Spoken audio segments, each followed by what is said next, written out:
This video will be a demonstration on how to do a biers block. Let's look at our example case. 45-year-old Mrs. Zuma, who is known with carpal tunnel syndrome, her symptoms are uncontrolled on conservative treatment with steroid injections. The pain is disabling and causing loss of sleep. On examination, she has a positive Tinel's test, positive Phelan's test. Now she will require surgery for carpal tunnel release. Now, which anesthetic procedure would be the most appropriate for this surgery?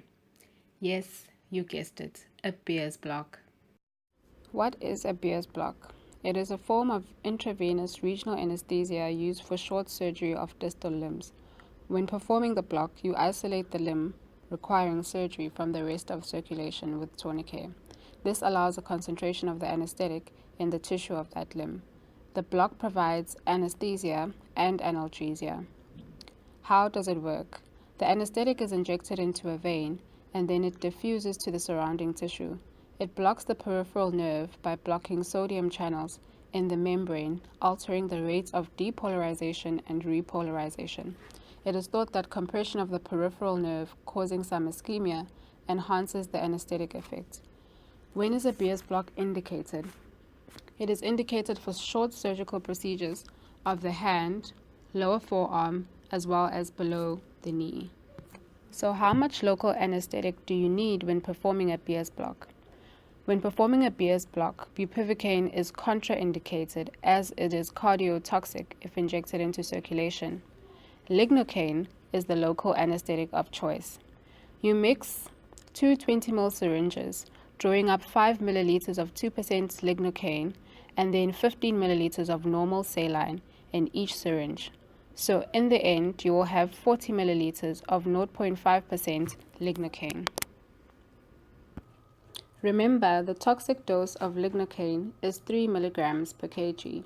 Always ensure that you are administering a safe dose of local anesthetic. You also need to know the signs of local anesthetic toxicity in case the patient gets a systemic bolus of the local anesthetic. So the symptoms are circumoral paresthesia, metallic taste in the mouth, visual disturbances, slurred speech, and convulsions.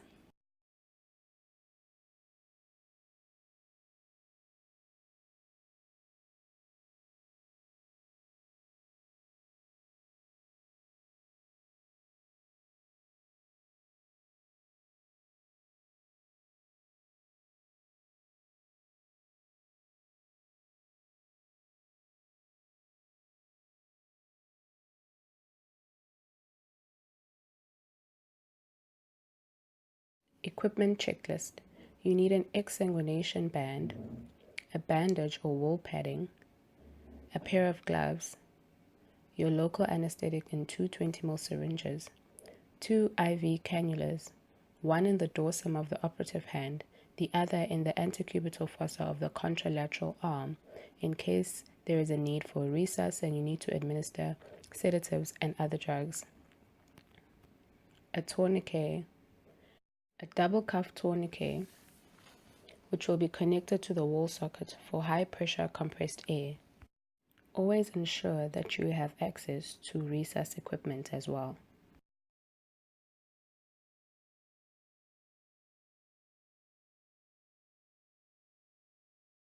Now you will want to inflate the cuff and ensure that there are no leaks. Now you will need to put up an IV cannula in the dorsum of the operative hand. Now you will need to put up the IV cannulas. You need a tourniquet, gloves, an IV cannula for the operative hand and the other for the contralateral arm, web call to clean.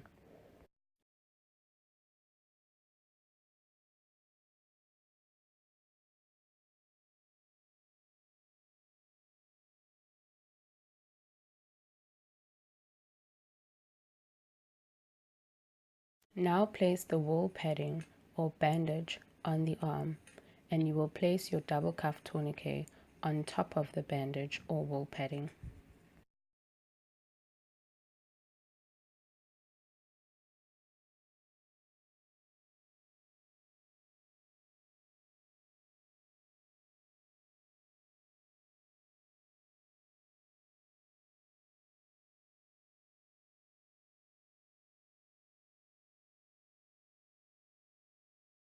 the exsanguination band, you will want to exsanguinate the arm in a distal to proximal direction.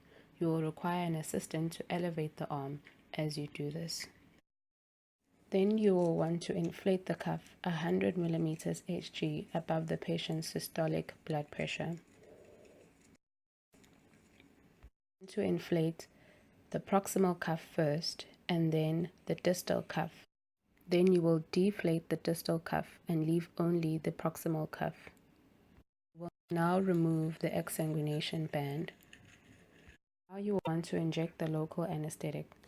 Ask your assistant to squeeze the forearm in attempt to concentrate the anesthetic in the tissue. Anesthesia will be established in 5 to 10 minutes.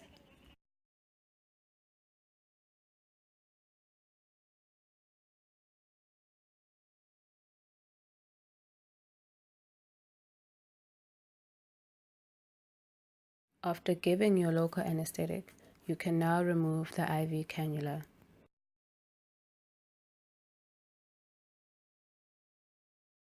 After 15 to 20 minutes, the patient will start feeling pain. At this point, you will inflate the distal cuff and then deflate the proximal cuff. You will alternate the cuff. There must be a cuff inflated at all times. A biers block is contraindicated in patients with Raynaud's disease, crush injuries on the operative limb, shocked patients, young children, and patients with homozygous sickle cell disease. The complications of performing a biers block are tourniquet failure, resulting in a bolus of lignocaine in systemic circulation and tourniquet pain.